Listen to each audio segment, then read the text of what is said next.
जी, मैं शफ़ीक कुरैशी हूँ जी।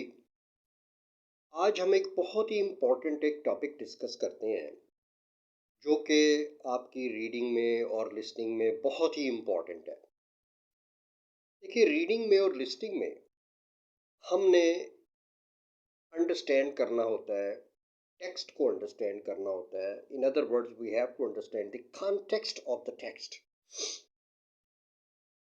सो उसके लिए क्या ऐसी मेथडोलॉजी है कि हमें उसकी टेक्स्ट का we understand the theme of the text, we understand the context of the text, and we understand the main purpose of the text, and we understand the main idea that is manifested through the text.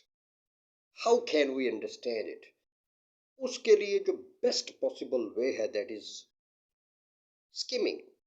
We apply the technique of skimming.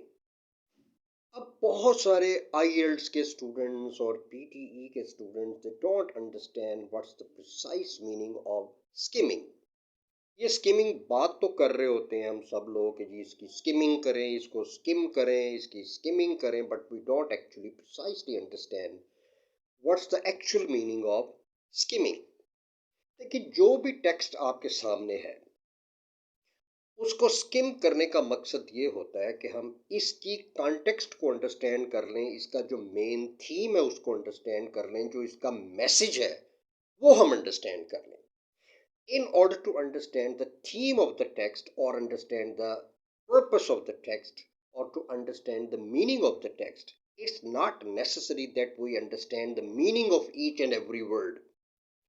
इसमें lexical meaning का कोई मसला नहीं है, हमें words के meanings ना भी आते हों उस पर्टिकुलर टेक्स्ट में, again we can understand the general purpose और the main theme of the text.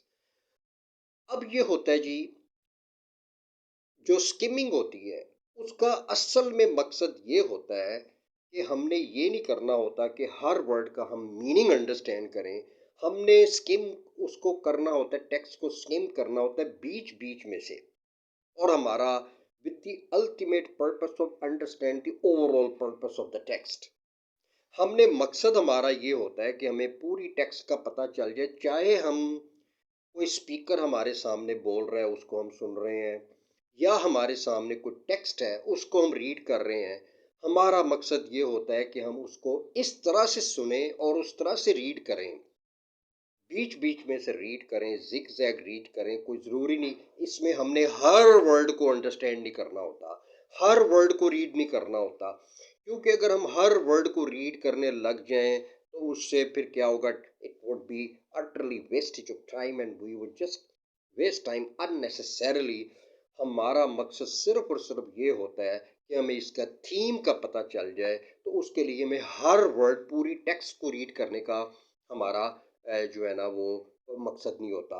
हमने बीच बीच में से ख़ास ख़ास वर्ड्स को देखना होता है, बीच बीच में से अंडरस्टैंड करना होता है, और हमारा असल में मकसद ये होता है कि हमें ये पता चल जाए कि इस टेक्स्ट की बैकग्राउंड क्या है, इसका पर्पस क्या है, इसका थीम क्या है। तो आईएलटीएस में आप देखिए कि आपका रीडिंग का टेक्स्ट आपकी टास्क है, जिसमें आपको 3 पैसेजेस आते हैं।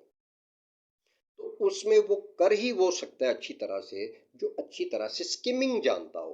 अब फर्ज करें हमने एक पैराग्राफ को स्किम करना है, तो उसमें हमने हर वर्ड को रीड नहीं करना, बीच बीच में से हमने फोकस करना है ऐसे वर्ड्स को जो की वर्ड्स हैं, जिनकी की वैल्यू है, और उन कीवर्ड्स को हम देखते हुए ज़रूरी नहीं है कि हमें उनका वर्ड्स का मतलब आता हो। हर वोकेबलरी के फ़र्ज़ करें एक पैराग्राफ में 2-3 ऐसे वर्ड्स हैं जिनका हमें मीनिंग नहीं आता, तो this cannot create any obstacle in your way of understanding the background of the text.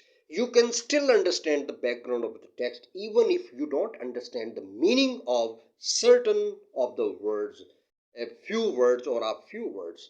तो आपने सिर्फ ये अंडरस्टैंड कर रहे हैं कि इसकी बैकग्राउंड क्या है, तो बीच बीच में से रीड करें, तो उसमें ये आपको पता चलना चाहिए ये पूरा पैराग्राफ, इसका इसकी बैकग्राउंड क्या है, इसका थीम क्या है। इसी तरह से आपने देखिए जी, पूरी आपको जो टेक्स्ट होती है आपकी, वो पैराग्राफ्स पे मुश्तमिल होती है, और हर पैराग्राफ का अगर आपको की पॉइंट पता चल जाए कि इसका की मकसद क्या है, तो आप उसका एक हेडिंग भी आप लिख सकते हैं कि इस पैराग्राफ का ये हेडिंग है, ये इस चीज़ के बारे में है। तो उसको आप इसकी यानी आप देखें कि एक पैराग्राफ को आपने रीड किया, उसकी बैकग्राउंड को आपने अंडरस्टैंड किया, अपने वर्ड्स में एक सेंटेंस की शक्ल में लिख लें कि जी इस पैराग्राफ का ये बैकग्राउंड है, ये इसका मीनिंग है, ये इसका पर्पस है, ये इसका थीम है, ये इसका मीनिंग है, ये इसकी बैकग्राउंड है।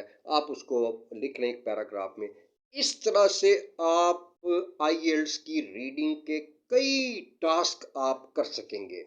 And same is the case with the in the listing. और पीटीई के जो लोग हैं, पियर्सन टेस्ट ऑफ इंग्लिश में जो अपीयर होते हैं, उनको भी जो है ना टेक्स्ट को यानी देखें उसमें जो रीडिंग के टास्क हैं, या इवन ये जो आपने रीड अलाउड करना होता है, उसमें आपने टेक्स्ट को स्किम करना होता है, रीडिंग में आपने स्किम करना होता है, कई जगहों पे आपने स्किम करना होता है।